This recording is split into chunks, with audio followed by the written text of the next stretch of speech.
quand j'ai regardé mon combat à RDS, ce que j'étais le plus surpris, c'est le dernier round. Quand il restait 1 minute, les gens étaient debout tout le long, puis ils se sont jamais rassis. Puis je les entendais, ça m'a tellement donné d'énergie puis d'adrénaline. L'ambiance était écœurante. On va parler du combat lui-même. Comment tu as trouvé ça?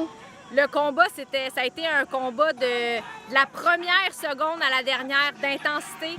Gomez est arrivée préparée, agressive, hargneuse, en bonne condition physique. Ouais. Mais je pense que vraiment ma qualité de coup de poing, la vitesse de mes coups de poing aussi, puis surtout mes déplacements ont fait la différence. Mais des fois, j'aimais ça quand même, garder mes mains hautes puis dures, puis aller échanger avec elle pour faire un peu de spectacle, parce que la boxe, c'est un business un peu aussi. Faut en donner pour le public, là. Non, elle m'a pas fait mal. Elle avait les mains pesantes, mais j'ai pas ressenti un coup que je me suis dit « Ouf! Okay. Mais après me knocker, c'était pesant, fatigant, mais pas, ça m'a pas blessée. Tu l'as frappé solidement. Ah ouais, elle était très solide. Elle était reconnue pour être une solide boxeuse. C'est pas pour rien qu'elle était championne du monde depuis déjà 4 ans. Elle, des sparring, elle en a fait, des combats, elle en a fait énormément. Elle a commencé très jeune, elle a appris à boxer chez les professionnels à la dure. Donc, ça explique son début. Ouais, carrière pro, ouais. Ça l'explique plus ses 5 défaites qui étaient plus en début de carrière. Ça, exactement. Mais ça faisait vraiment longtemps qu'elle n'avait pas perdu. Puis elle s'est jamais fait knocker, elle n'a jamais tombé au combat. Donc, c'était une solide adversaire. C'est les genres d'adversaires très difficiles à knocker. Fait que si tu commences à perdre ton temps à essayer de passer le knockout, ça sert à rien. Tu perds ton énergie pour rien. Tu forces trop pour rien. T'es mieux de gagner avec la technique et tout, parce qu'en 2 minutes, dans les petits poids, contre une championne du monde qui n'a jamais été au tapis contre personne, c'est difficile. Puis, tu sais, moi, je sais que j'ai pas le coup de poing qui va faire knocker au premier coup de poing, mais je vais à l'usure, tu sais, travailler au corps, puis je sais que je l'ai ralenti, je sais que je l'ai pincé, je sais que je l'ai ébranlé aussi, mais j'aurais pas pu m'acharner pour essayer d'y passer le knockout, ça aurait été une perte de temps. Numéro 1 au monde, championne du monde. Ouais. C'est capoté? C'est capoté, c'est toute une expérience, c'est...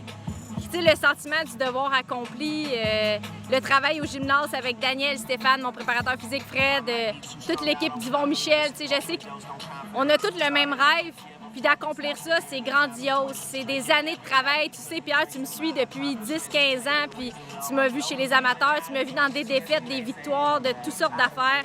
On part de loin. Là, on est en haut de la montagne, c'est une chose, mais de rester là, ça va être encore plus dur. Fait qu'il faut pas s'asseoir sur ça, puis il faut continuer à travailler, persévérer, puis être constant dans le gymnase. Bonjour Kim, first of all, comment se déroule ton entraînement pour ton prochain combat qui est le combat d'unification le 1er décembre à la Place Belle? Fais-nous un quick recap, comment ça se passe là? Ça se passe super bien. Tu sais, avec Daniel, Stéphane, on trime dur à l'entraînement.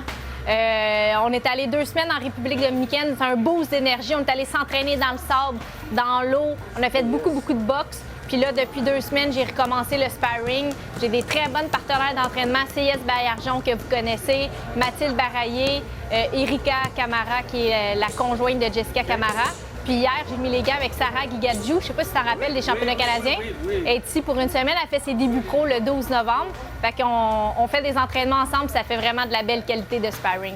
C'est des styles différents que tu as affrontés, ces 4 boxeuses-là? Oui, ils ont quand même des styles différents, mais c'est des filles qui lancent beaucoup en volume, qui sont très agressives, qui ont un tempo assez élevé dans un ring. Fait qu'on sait que Neri Plata, c'est une fille qui va se présenter, qui va être assez agressive, qui est un style mexicain, mais qui a beaucoup une intelligence du ring aussi. Elle a un jab assez boxé de reculons.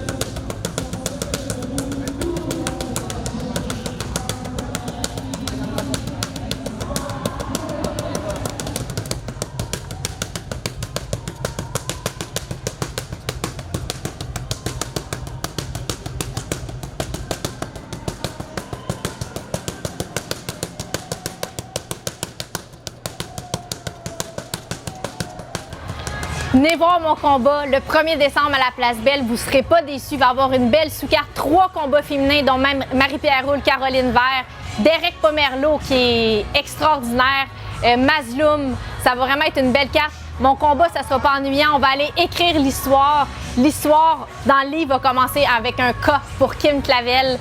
J'aurai la ceinture WBC, WBA sur mes épaules. Je suis contente de vivre ça avec tout le Québec. Puis je sais que tout le Québec en entier va être en arrière de moi. Puis j'ai hâte de vous offrir une nouvelle championne du monde unifiée. C'est pas n'importe quoi.